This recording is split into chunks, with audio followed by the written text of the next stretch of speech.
Hello and welcome to this week's episode of the Audio Know-How podcast with me, Ethan Ramsey. This week we're joined by Morten, and he's here to talk a bit about production and co-writing. So this is going to cover all aspects. We're going to talk a little bit about everything, and we're going to find out a few of Morten's tips and tricks. So, hello Morten, how are you? Hey man, yeah, good. How are you? Good. Yeah. So firstly, I just wanted to ask you a little bit about your background. So how did you get into music? Oh, that's a long story, isn't it? No. Yeah, I started being a drummer like way back when I was younger, to be honest. I didn't really have any thought of production at all until I eventually got through college and all that, and kind of had lost every single piece of inspiration to do music, because all I ever do was just practice drums in my bedroom at home. There wasn't really any bands, anything around where I was born. So not at least not like any great musical influences or like support for that. So it got a bit tiring just practicing on my own. So I chose to go to a school where I moved away for a while and started production, and I just figured out a whole different world, completely different world from what I was used to. Yeah. It was just, yeah. I mean, yeah, it was awesome. Fair enough. So I know, well, obviously I've known Morten for quite a while now, and when I watch him produce, the best thing about him is he's just so quick. When he has an idea, he can get this idea down so quickly. It's unbelievable. So how do you do it? How are you so quick when it comes to laying down your ideas and producing songs? Oh, you see, I think the main key to it is probably preparation. Like most of my sessions I do in one go. So we start in the morning having nothing at all, having a complete blank sheet.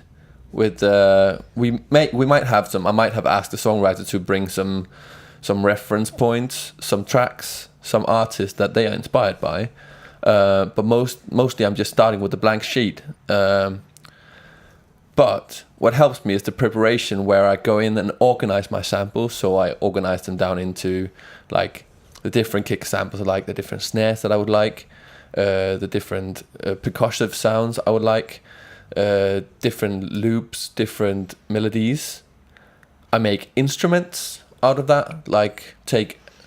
I use a lot of looping elements in instrumental usage. So I take it into samplers and chop it up, use that for it.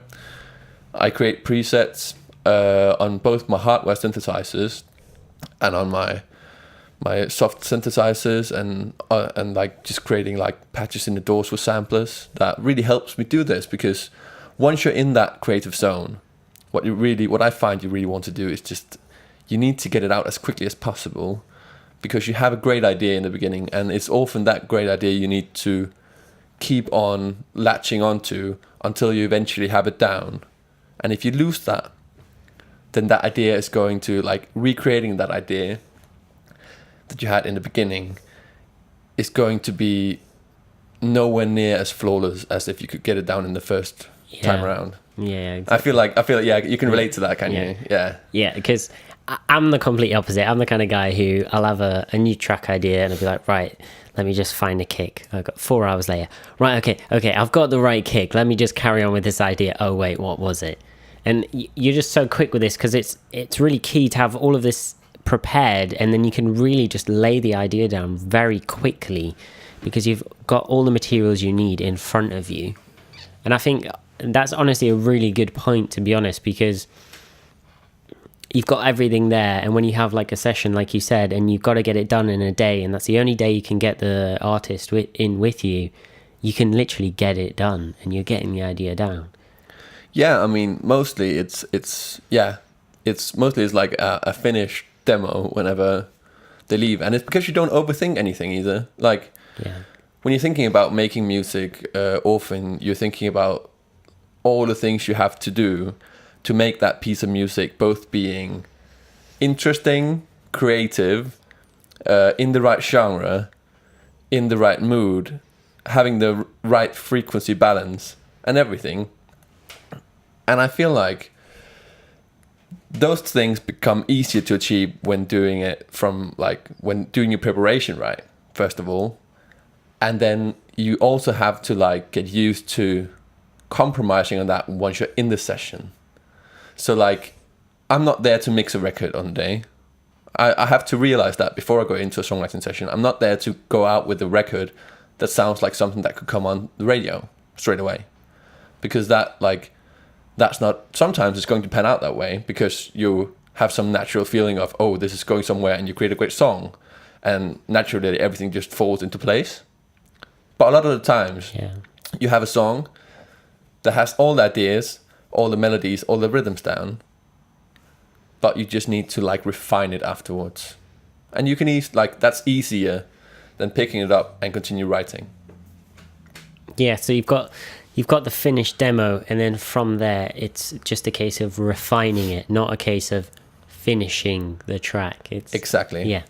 Okay, I understand. I don't know if you like. I think most people that are doing production has been in a situation where they've done like half a song with someone. They've had a singer in, written an amazing first verse and a chorus. The next time they go into the studio, and they are there to finish the same song, it will be a completely different result. And you start nitpicking on small details as well, which is often like, I don't feel like it's needed that often. I feel like often the raw idea that you have in the beginning is often the best way to go about it, because you're in the mood.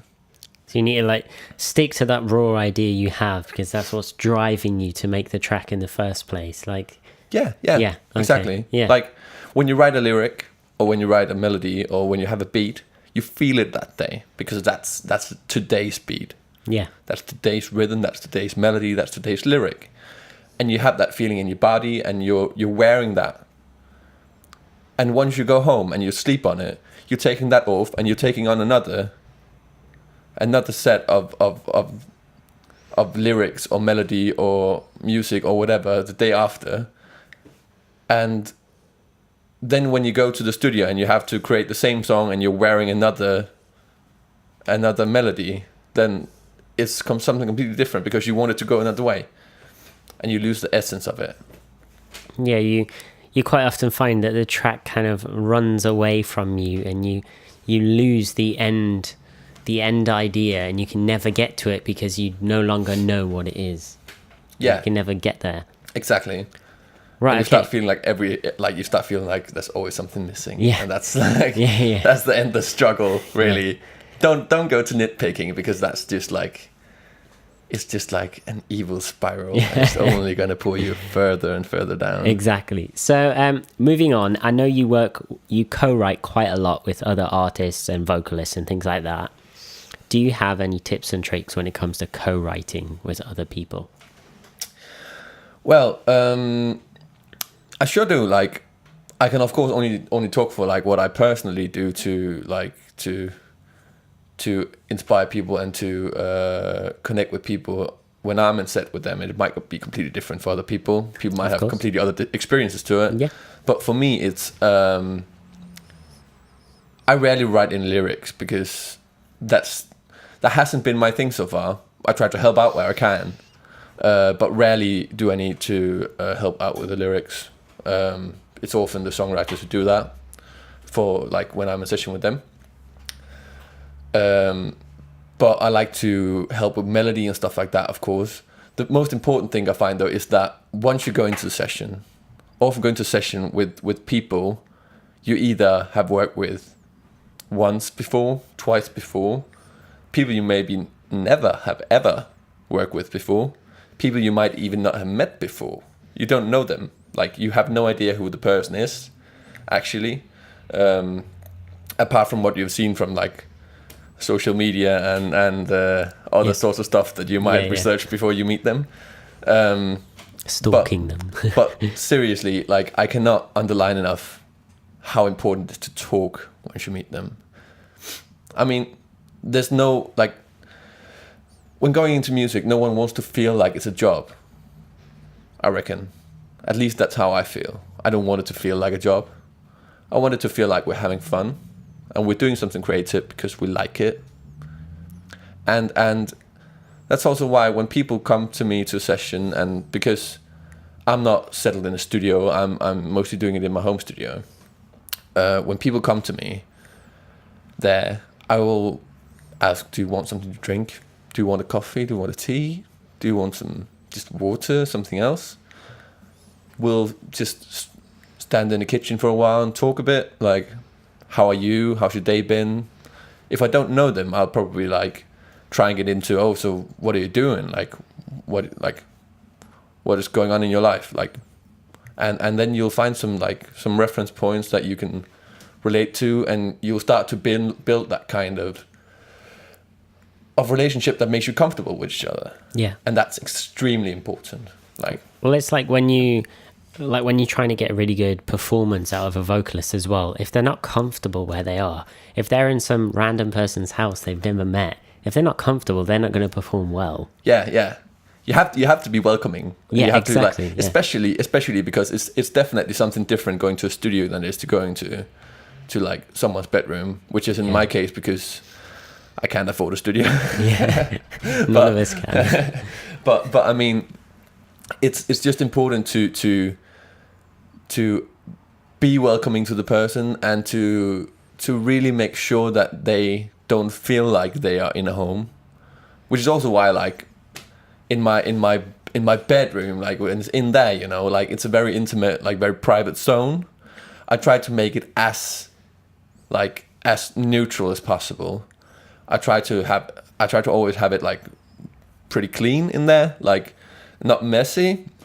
I try to have it like aired out, so there's like, you don't go into a room and it's like a bedroom kind of smell that hits you. Like, you don't want that, and you need to like make sure that it's just that the people can go in there and feel like, okay, in here I can move around and have some space for me to like evolve into the creative human being that I am, you know, and try to dig into that zone.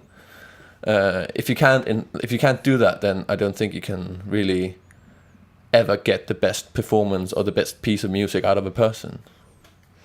No, I agree with that. That is a good point. So I wanted to ask you this point. So I quite often get writer's block when I'm writing on my own. When I'm writing with someone else, I feel like it happens less because you're bouncing off each other and the ideas constantly flow. And if one of you kind of freezes, the other one picks you up, and it's a lot easier. But when you're writing on your own, do you ever suffer from writer's block?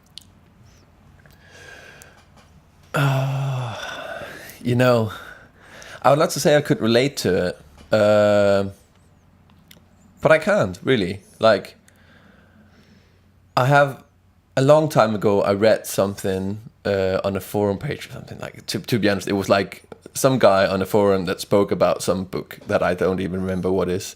But it has this idea of people are looking constantly for for inspiration to hit them, for sitting there in front of the laptop, the synthesizer, the keyboards, their drum machines, whatever, sitting there waiting for inspiration, for the great idea to come to them. And they're talking about that idea as being like some kind of muse that is coming to you. Yeah. What this theory is, though, like in the book, is that you have to force that muse out. So that will mean that if you don't start doing something, even though you might feel like this is really, really bad, like this is a bad piece of music, you need to do something. You need to like write that bad piece of music, or you need to like keep on coming up with ideas, keep on pushing yourself to writing something, just something. Like, doesn't have to be amazing, but just something. And at some point, that muse will come to you because you are searching for it. Whereas a person that never searches for it will have a much harder time stumbling upon it, if you know what I mean. I find that as well. Like, quite often I'll have like a really good like 16 bar loop that I'm really happy with, and I'm just stuck. I just can't arrange it. I can't break out of it and turn it into a song. And I'll go away and I'll just play around with my synths, make something completely random that no one is ever going to hear. I'm never going to release it. It's just completely for fun. and you'll do one thing that'll inspire you, and then you can go back to your other project and go from there, and it's kind of broken you out. Yeah, I mean, you can go back, or you can go start something completely different, or you can like. I mean, that's also something that comes along with like when I do my preparation, because I have separate days for my sessions and when I prepare for sessions. So I usually do the preparation where I do sound design, I create presets, I organize my samples, I find weird sounds like, and do all sorts of stuff. Just to have something that can inspire me. And sometimes I hit upon a sound, as you say, where it's like, maybe I make this amazing bass sound on my synthesizer, and I'll be like, this is nice. And there's something in me that's just driving me there. And you just have to go with that gut feeling then. Like you just have to, as you say, like when you hit that sound that just inspires you, you just have to like get it out. And I feel like that's also when like the quick stuff happens, really, like and then all of a sudden like you look 20 minutes forward in time and you have a full song. It's like you need to latch onto that moment, because maybe you had like a nice 16 bar loop in the beginning, but if you find a sound that you're inspired by, you might have a full song that's even better, like a short while later. No, I agree with you, if you know what I mean. Like that's so obviously Morten knows this. I'm mainly into my mixing. That is my thing. That is my home territory. But when I'm producing songs, I can't help but start mixing them as soon as I write them. And I've spoken about this in a previous episode, but I feel like it's really important to try and not do that. Don't mix for the sake of mixing. Just if it's part of your songwriting in terms of, and your production in terms of the sound of something, like you want it to be really, I don't know, distorted, because that's the overall theme of the track. But you shouldn't start trying to mix elements in terms of from a mixing engineer's point of view from the get-go. You need to be in the frame of mind of production and songwriting. Do you agree with this? Yeah, I do. I agree completely on like you need to not mix for the sake of mixing. Yeah. But you also have to take into consideration, if you restrict yourself in some ways, you can eventually make it harder for yourself as well. If you create a sound and you're thinking this sound needs to be refined for me to layer other sounds on top of it, then I think it's reasonable that you start doing some mix techniques on it. I often quite quickly like to get bass and kick sitting well together while producing. Yeah. And I have my my chains for that, my specific things that I go to make that sit. And it might not be a matter of like making the final mix of it, but it just, for me, it makes it bounce better when it sounds good, if you know what I mean. And it helps me layer something on top of it. So if you have like this massive pad that you just put out, and that pad is covering down to 40 hertz, and you haven't filtered anything out on it, and you try to fit a bass into it, no matter which bass sound you create, it's going to sound horrendous. Yeah, it's not going to sound. So yeah. But like I wouldn't ever start like going into fine details with it. It's more like just a rough thing, and I feel like actually that's quite good as well. I mean, personally, when I start doing like mixes where going into fine details, I always end up messing it up completely. So I really enjoy just having to do rough stuff. Yeah. And I don't have to polish it, because I will make that polish, like I will destroy it. I think I'm polishing a car, I'll just like scrub it with sandpaper instead. Like with me, I'm the complete opposite. Like I really want to get the track finished so I can polish it, so I can get to that part. That is my favorite part. Yeah. It's so strange, it's so different. But like with me, in terms of production, like you said, I like to get the right like sonic palette. I like to figure out what I want everything to sound like. So like have the right room on your reverb, have at least a reverb send, a delay send. Like you said, like basic things like high passes and things like that I would always do, and a bit of side chaining. But nothing crazy. You're not getting into the nitty gritty of the mixing. It's just something that's part of your sound. Like you said, your bass chain might be your sound. Yeah, find your preferences, Yeah. right? I've like, you use so much time in the studio. Why wouldn't you, when you find something you think sound great, why wouldn't you save it and use it for another time? Yeah, exactly. Yeah, So no, like, that's great. I created like one bass sound that was like, which I thought that is cool, and I take that bass chain, drop it upon something, and I just think either it's really good, or I'm thinking this doesn't work, and then I just start deleting plugins from the chain until maybe I find something that works, maybe I don't, but at least I know it doesn't work then. I mean, if you know what I mean. Yeah, but it's quick. Yeah, it's quick, and but that's it's what so keeps it going. satisfying as well. Like you said, like when you get a chain you've done and you just drop it on and it just works, and you're just like, okay, I'll just keep going. It worked. Like, Yeah. If it works, it's the most satisfying feeling because it doesn't ruin your flow. Yeah. If it doesn't work, you'll have to go, like, you can go into other details, but it's worth taking that chance of it working because you could potentially save yourself for a lot of work. As a producer who works with a lot of other people, do you prefer to work with the artist sat by your side or being on your own? I have a very strong opinion about that. No, I wouldn't call it opinion. I would call it a preference. My preference is definitely to have the artist with me when I do it. As I talked about before, you're coming into a room and you're wearing a certain song that day. You're wearing a certain melody, a lyric, or production. And I might be wearing one production. The songwriter might be wearing another lyric that doesn't fit that production. But trying to like fit them together some way is often, I feel like, easier and more inspiring for me personally than if I send something off to someone and then they have to fit into your they idea. have to fit into me. Yeah. Oh, that's what's wrong. Cut that. They have to fit into the music I'm making. Yeah, exactly. One thing I wanted to talk about was in terms of mixing and mastering, you have to be very aware of ear fatigue. And do you think this is also a problem when it comes to songwriting and producing? Yes and no. I mean, it's definitely a thing. Like, ear fatigue is a thing you cannot deny it's there. Like, it's going, like, but when you produce, like, if you do production sessions where you write an entire song in a day, and if what you need to keep vibing is to have it turned up louder than 85 dB, Yeah. I would do it any time of the day, any time of the year, like every single time.